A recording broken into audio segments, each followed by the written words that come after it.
आज के इस कार्यक्रम में मंच पर उपस्थित हमारे पार्टी के बहुत ही जुझारू अध्यक्ष डॉक्टर सुकांत मजूमदार जी, हमारे राष्ट्रीय महामंत्री श्री सुनील बंसल जी और हमारे प्रदेश के महामंत्री जगन्नाथ चैटर्जी जी, यहाँ उपस्थित वेस्ट बंगाल के और विशेष करके कलकत्ता के सभी गणमान्य सज्जन वृंद जो समाज को एक तरीके से नेतृत्व दे रहे हैं, ऐसे हमारे सभी वरिष्ठ समाज के नेतृत्व और मीडिया के मेरे साथी, प्रिंट मीडिया और इलेक्ट्रॉनिक मीडिया के मेरे साथी, मेरा ये सौभाग्य है कि आज मुझे शारदीय नवरात्रों में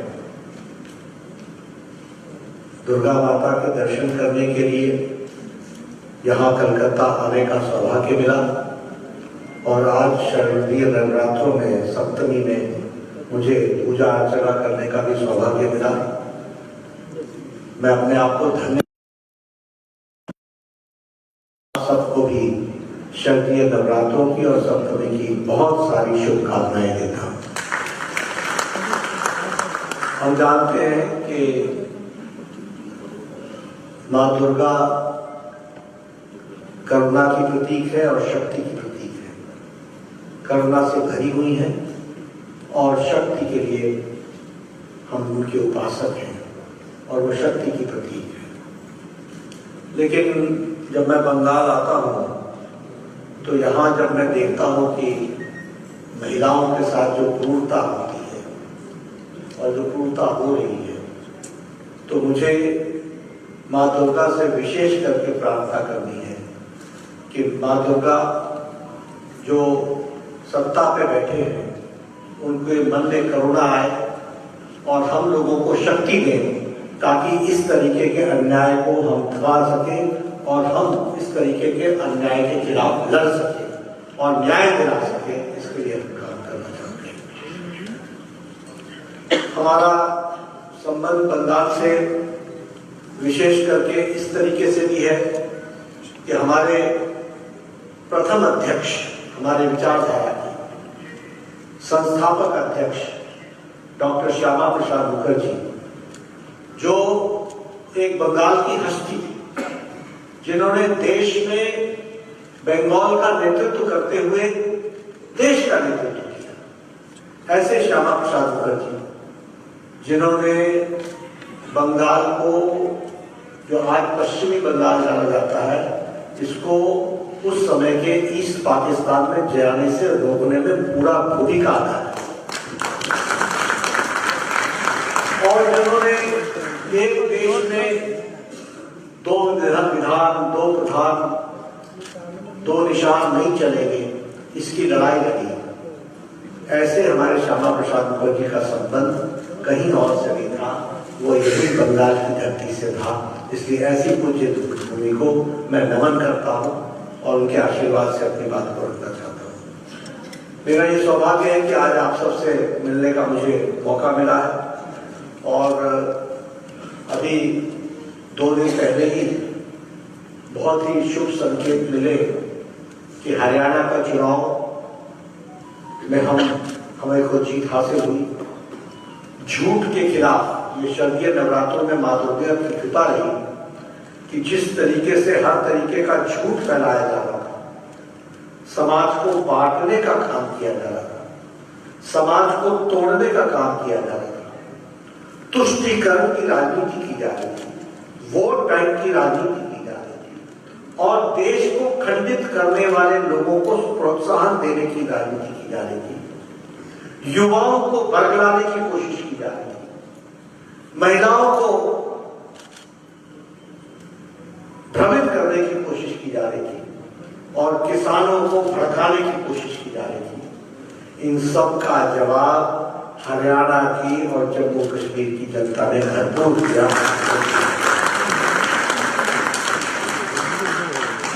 मैं ये बात आपसे इसलिए कर रहा हूं क्योंकि एक तरफ राष्ट्रवादी ताकतें खड़ी है जो सबको जोड़ना चाहती है, इकट्ठा हो जाता है, और एक तरफ वो ताकत है जो समाज को जातियों में खंडित करना चाहती है, जो कोशिश कर रही है कि जातियों में बढ़ जाए, भाई भाई से लड़े, खंडित करने की कोशिश, तुष्टीकरण करने की कोशिश, वोट बैंक की पॉलिटिक्स। अभी जम्मू कश्मीर में भारतीय जनता पार्टी ने सबसे अच्छा प्रदर्शन अपना किया, 29 सीट्स लेकर के आए और पिछली बार से ज्यादा वोट शेयर करने का one of the best performance, और राष्ट्रवादी ताकतें वहां मजबूत हो रही हैं। लेकिन कांग्रेस पार्टी क्या कर रही थी? कांग्रेस पार्टी पाकिस्तान के साथ ट्रेड खुले इसके लिए समझौता करने वाली पार्टी के साथ समझौता करके चुनाव लड़ रही थी। कांग्रेस पार्टी क्या कर रही थी कि पाकिस्तान के साथ डायलॉग हो, जो ये बोलती पार्टी थी उसके साथ समझौता करके चुनाव लड़ रही थी। और हम सब लोग मोदी जी के नेतृत्व में एक बात कह रहे थे कि टेररिज्म के साथ कोई समझौता नहीं होगा, कोई वार्ता नहीं होगी, कोई नहीं। हरियाणा में किसानों को, राष्ट्रवादी किसान, राष्ट्र प्रेमी किसान, जिस किसान ने हमेशा धरती की मां की चिंता की, उनको भड़काने की कोशिश चल रही है, हमारे नौजवानों को भड़काने की कोशिश है। लेकिन हरियाणा की जनता ने एक नहीं सुनी और मुंह तोड़ जवाब उनको दिया और कमल खिलाया। इसको आज यहां मैं आया हूं तो आपको मैं धन्यवाद देना चाहता हूं कि आप सब लोगों ने मुझे प्रधानमंत्री जी के लिए पत्र लिख करके, सभी संगठनों ने और व्यक्तियों ने ये जो शास्त्रीय भाषा बनाने का काम प्रधानमंत्री मोदी जी ने किया है, इसके लिए आप सब लोग धन्यवाद दे रहे हैं। मैं आपका बहुत बहुत धन्यवाद दूं और आपको विश्वास दिलाता हूं कि ये सभी पत्र प्रधानमंत्री मोदी जी तक पहुंचेंगे और उनका हम सबको धन्यवाद मिलेगा। लेकिन अगर मैं ये शास्त्रीय भाषा के बारे में बात करूं तो एक बात ध्यान रहे कि इसका इनिशिएटिव भी प्रधानमंत्री मोदी जी ने खुद लिया। इसका कोई इनिशिएटिव शेयर नहीं कर सकता, ये उन्होंने खुद। अब मैं किसी सरकार की उलाहना करूं या आलोचना करूं, उसकी आवश्यकता नहीं है, लेकिन यह सोच कि बंगाली भाषा को शास्त्रीय भाषा बनाना है, इसको कैबिनेट से पास करने से पहले इसकी सोच और इसको अंजाम तक पहुंचाने का काम हमारे यशस्वी प्रधानमंत्री मोदी जी ने किया। और आपको जानकर के खुशी होगी कि देश में ये सबसे ज्यादा बंगाली भाषा ये देश में दूसरे नंबर की सबसे ज्यादा बोली जाने वाली भाषा है और यह विश्व में 7वें नंबर पर सबसे ज्यादा बोलने वाली भाषा है। और इसको शास्त्रीय भाषा, क्लासिकल लैंग्वेज बनाने के कारण इसमें एकेडमी पर रिसर्च होगा, एकेडमिक रिसर्च शुरू होगा और सांस्कृतिक आदान प्रदान की व्यवस्थाओं को और सुदृढ़ किया जाएगा। और सबसे बड़ी बात यह है कि कलात्मक अभिव्यक्ति, ये जो हमारी कला की अभिव्यक्ति है, उस अभिव्यक्ति को एक नया मंच मिलेगा और हमारे कल्चर को, रिच कल्चर को दुनिया के सामने रखने का एक मौका मिलेगा। ये हमको ध्यान रखना है। और एक और बड़ी बात यह है कि यह आधुनिक और परंपराएं, आधुनिक और हमारी जो परंपराएं हैं, प्राचीन परंपराएं हैं, उनके बीच में यह एक गैप को फिल करने का काम करेगा, एक जुड़ाव का काम करेगा, एक ब्रिज का काम करेगा। साथ ही साथ यह भाषा का डिजिटाइजेशन होगा, मैन्युस्क्रिप्ट्स का संरक्षण होगा और जो हमारी बंगला भाषा में लिखे हुए हमारे पुराने ग्रंथ हैं, उनका संरक्षण होगा और उनके संरक्षण के साथ साथ उस पर शोध होगा और उसके शोध के साथ साथ हमारी विरासत में मिली हुई परंपरागत जो हमारे तौर तरीके हैं, उनको प्रकाश मिलेगा और आज के आलेख में उसको हमको देखने का मौका मिलेगा। और सबसे बड़ी बात यह है कि इसमें इसको जो किया जाएगा वह आलेख जो किया जाएगा वह डिजिटाइजेशन किया जाएगा। इसलिए डिजिटलाइजेशन करने से इसमें हमको बहुत लाभ मिलने वाला है और भाषा सुसंस्कृत रूप में यह हमारी जो व्यवस्था है वो व्यवस्था हमको देखने को मिलेगी और हमको उसको एहसास करने का मौका मिलेगा उस शास्त्रीय भाषा को। इसलिए आप सब की ओर से मैं पुनः प्रधानमंत्री मोदी जी को धन्यवाद भी देता हूं और आप सब के लिए ये जो नायाब तोहफा प्रधानमंत्री जी ने दिया है इसके लिए आपको बहुत बहुत बधाई और शुभकामनाएं देता हूं। वैसे बंगाल बांग्ला प्राइड इसकी बात हमारी नेत्री बहुत करती रही, लेकिन उन्होंने बांग्ला के सेंटिमेंट्स को एक्सप्लॉइट करने की कोशिश की, पर उन्होंने बंगाल को कोई ऊंचे धरातल पर ले जाने का काम किया, ऐसा कुछ नहीं किया। बल्कि एक समय में बंगाल कहते थे और Bengal thinks today India thinks tomorrow. And Shyama Prasad Mukherjee is a living example. Is an example in himself. He is an example. उनका जीवन, उनका कर्तव्य, उनका बलिदान, वो एक एग्जाम्पल है हम सबके। लेकिन हमारे देखते हैं कि बंगाल जहां था वहां से कितना नीचे लाने का काम किया है ये राजनेताओं ने और यहाँ के नेत्री ने किया है, ये हमको ध्यान रखना चाहिए। लेकिन मैं आपके सामने ये भी शेयर करना चाहूंगा कि दुर्गा पूजा को इंटेंजिबल कल्चरल हेरिटेज बनाने का यूनेस्को से रिकॉग्निशन दिलाने का काम प्रधानमंत्री मोदी जी ने किया है। यह उसी तरीके से शांति निकेतन को, रविन्द्रनाथ टैगोर जी की क्रिएशन को, उसको रिकॉग्नाइज करना as world heritage site UNESCO का, यह भी प्रधानमंत्री मोदी जी की नेतृत्व में। और सबसे बड़ी बात यह कि कर्तव्य पथ पर नेताजी सुभाष चंद्र बोस को स्थापित करने का काम प्रधानमंत्री ने, इसलिए उनके नेतृत्व में बंगाल का संरक्षण, बंगाल को मुख्य धारा में लाना, बंगाल को ऊपर उठाना, बंगाल की दृष्टि से चीजों को आगे बढ़ाना, यह काम प्रधानमंत्री मोदी जी ने किया और किसी और ने नहीं किया है। मैं बड़े स्पष्ट शब्दों में कहना चाहता हूं और यहां मैं आपको बताना चाहता हूं, दुख के साथ भी कहूंगा, लेकिन हमारी तरफ से तो हम लोगों ने हमेशा तोहफा देने का प्रयास किया है। यही 4 महीने के अंदर प्रधानमंत्री मोदी जी ने देश को पहले 4 करोड़ आवासीय मकान दिए, अब इस 100 दिनों के अंदर 3 करोड़ नए मकान सैंक्शन किए ताकि कोई भी व्यक्ति कच्चे छत के नीचे न सोए, पक्के छत के नीचे सोए। लेकिन हमारी दीदी वो नहीं चाहती, यहां से कभी यूटिलाइजेशन सर्टिफिकेट नहीं जाता, अब ठीक बोलते यूटिलाइजेशन सर्टिफिकेट नहीं जाता। प्रधानमंत्री मोदी जी पैसा देना चाहते हैं, वो लग नहीं पाता। आयुष्मान भारत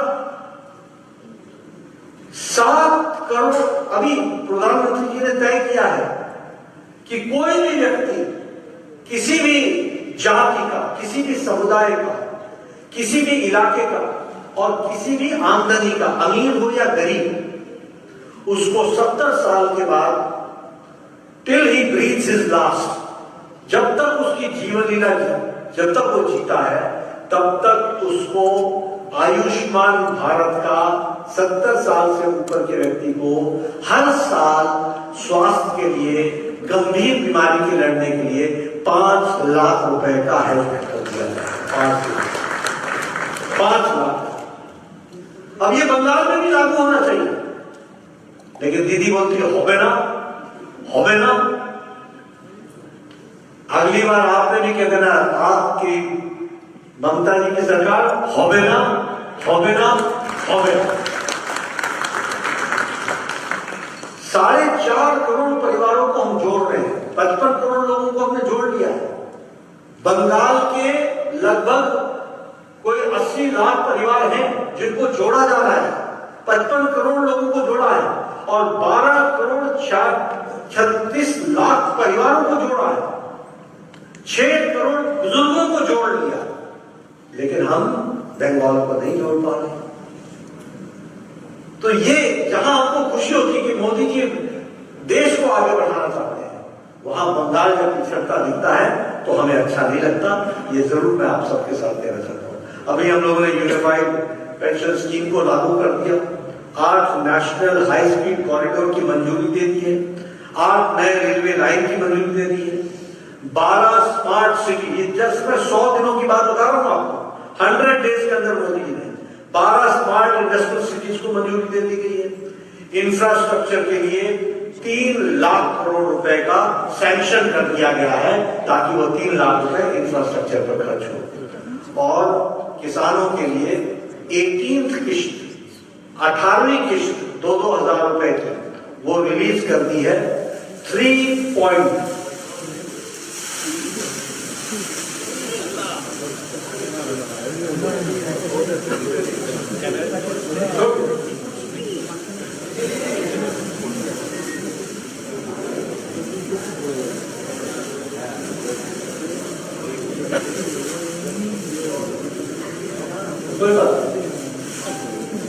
3.45 लाख करोड़ ये किसानों के खाते में मोदी जी ने डाल दिया है, किसानों के खाते। और वेस्ट बंगाल के किसानों ने वो भी शायद 40 लाख के ऊपर है। लेकिन मैं एक बात कहना चाहता हूं कि अभी भी मैंने शुभेंदु दास को बोला है, सुभाष जी को बोला है कि आपके पूरे किसानों की संख्या दिल्ली नहीं पहुंची है, उसका वेरिफिकेशन नहीं किया जा रहा है। और मैं चाहूंगा कि उसका वेरिफिकेशन हो ताकि मोदी जी जो अब 19वीं किश्त दें तो उसमें वो किसान भी जुड़ जाए और उनके भी खाते में ये 3.45 लाख करोड़ के साथ 2-2 हजार रुपए उनको भी मिल जाए, इस बात का प्रयास किया जा रहा है। तो इस तरीके से विकास को आगे बढ़ाने का काम किया जा रहा है। मैं यहाँ एक बात जरूर बोलना चाहता हूं, क्योंकि जब मैं आया हूं तो सुबह से पत्रकार पूछ रहे थे आरजी का। मैं यहां ये कहना चाहता हूं सबसे पहली बात कि मैं पहले भी कह चुका हूं, इसी हॉल में मैंने प्रेस कॉन्फ्रेंस में कहा है कि लॉलेसनेस है, जंगल राज है। आप बताइए, मेरे ऊपर भी अटैक हुआ यही बंगाल में, आज दिन तक कोई एक्शन नहीं। ये जंगल राज नहीं है तो और क्या है? If a person like me who has been given security, if he is not secure, तो कॉमन मैन की क्या बात की जाए? आप नेशनल क्राइम रिकॉर्ड्स का ब्यूरो के रिकॉर्ड्स देख लीजिए आप, सबसे ज्यादा महिलाओं का क्राइम, सबसे ज्यादा महिलाओं की ह्यूमन ट्रैफिकिंग, सबसे ज्यादा डोमेस्टिक वायलेंस, सबसे ज्यादा जिसे हम कहते हैं कि उनके साथ रेप्स के केसेस, सबसे ज्यादा बंगाल में कर रहा है। और ममता जी बोलती है कि मैं विमेन चीफ मिनिस्टर हूं। अरे आपके राज्य में विमेन सेफ नहीं है, महिलाओं का जो अपमान हो रहा है, अवमानना हो रही है, लोकतंत्र की हत्या हो रही है, डेमोक्रेसी नाम की चीज नहीं है। ये इलेक्शन होते हैं, लोग वोट देना चाहते हैं, वातावरण बनता है, लेकिन ये वहां पर रिगिंग करते हैं, जिस तरीके से गुंडाइज्म करते हैं, जिस तरीके से चुनाव के नतीजों को प्रभावित करते हैं, वो भी हमने देख लिया। और मैं तो कहूंगा कि बंगाल की अस्मिता और संस्कृति को एक नई ऊंचाई पर ले जाना है और वर्तमान में इस नेतृत्व में बंगाल की अस्मिता को और यहाँ की संस्कृति को खतरा है, ये भी हमको ध्यान में रखना चाहिए। Am I speaking the correct thing? मैं सही बोल रहा हूं? जिस बात के लिए बंगाल जाना गया, मां दुर्गा करुणा की प्रतीक, शक्ति की प्रतीक, आज वही वो बेचारी हो जाए महिला, यह स्थिति आ जाए। आप बताइए कि आरजी कर से लेकर के जयनगर तक क्या नहीं हुआ? और तुष्टीकरण की राजनीति, एक समुदाय के व्यक्ति ने एक दलित बच्ची के साथ, 9 साल की बच्ची के साथ बलात्कार और उसके बाद मर्डर, और सरकार चुप रहे, लोगों को इनके लिए अपने हकों के लिए सड़कों पर आना पड़ा। ये ये कभी भी बर्दाश्त नहीं होगा। और पत्रकार मुझसे पूछ रहे थे, मैंने कहा मैं मंच से बोलूंगा। मैं बताना चाहता हूं कि आरती कांड के घटने के बाद भारत सरकार ने सुप्रीम कोर्ट के डायरेक्शंस को ध्यान में रखते हुए 3 एडवाइजरी दी हैं, 3 एडवाइजरीज। और मैं चाहूंगा कि बंगाल की सरकार उन एडवाइजरीज को फॉलो करे और फॉलो करके केंद्र सरकार को रिपोर्ट भेजे और हमें भी सुप्रीम कोर्ट को भेजना है। और हमारे डॉक्टर जो स्ट्राइक पर है उनकी बात करें, इसी बात के लिए तो है, उनकी सिक्योरिटी इज प्राइमरी। हम doctor although health is a state subject, प्रदेश को करना है, लेकिन हमारी पूरी मदद है। वो कोई भी मदद चाहेंगे हम देंगे, लेकिन उनको कंप्लायंस देनी पड़ेगी और डॉक्टर्स की सुरक्षा के लिए हम सदा सदा खड़े हैं, इस बात को। और मैं एक बात और बता दूं, ये तृणमूल कल्चर, ये थ्रेट कल्चर बन गया है। ये थ्रेट कल्चर, ये हुलिगनिज्म, ये गुंडाइज्म, ये कट मनी कल्चर, ये सारा कुछ तृणमूल कांग्रेस के साथ जुड़ा हुआ विषय है।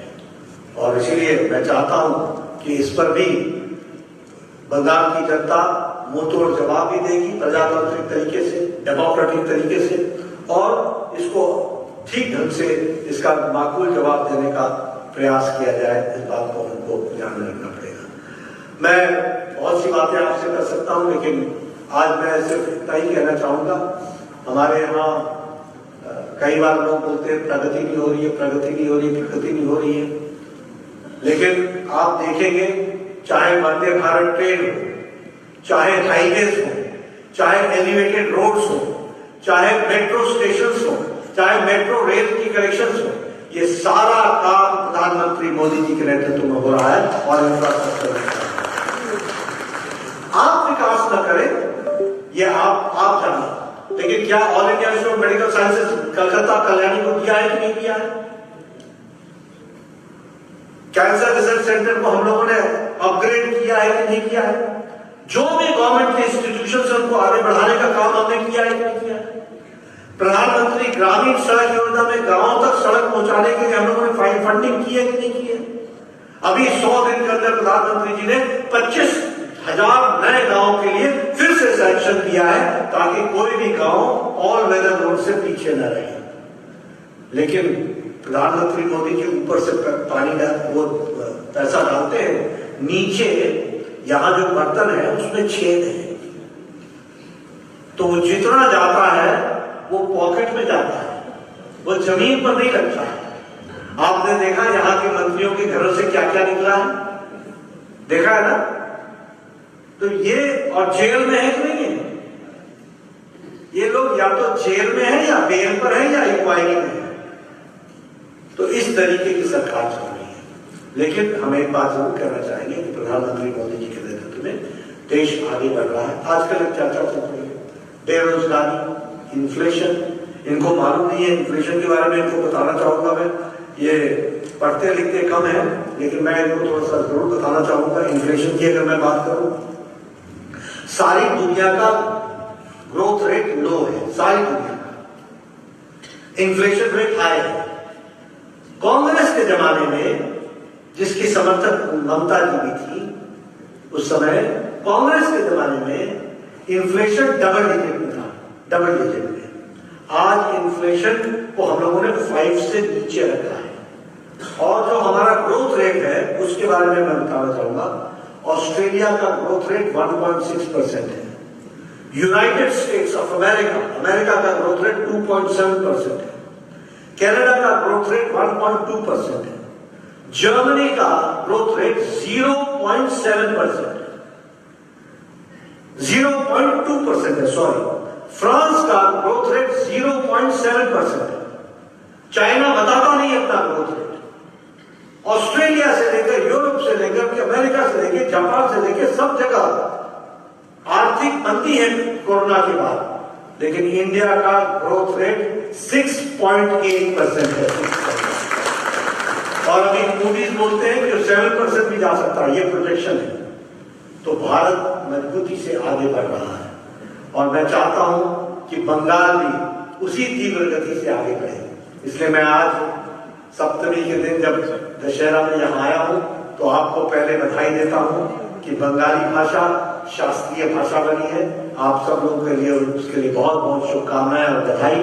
और मैं माँ दुर्गा से ये प्रार्थना करता हूँ कि जिस स्पीड से मोदी जी देश को आगे ले जा रहे हैं उसी स्पीड से बंगाल भी आगे बढ़े, और इसलिए आने वाले समय में यहाँ भी आप हमें आशीर्वाद दीजिए, हमें ताकत दीजिए। इन्हीं शब्दों के साथ बहुत बहुत धन्यवाद। जय भारत, जय बंगाल।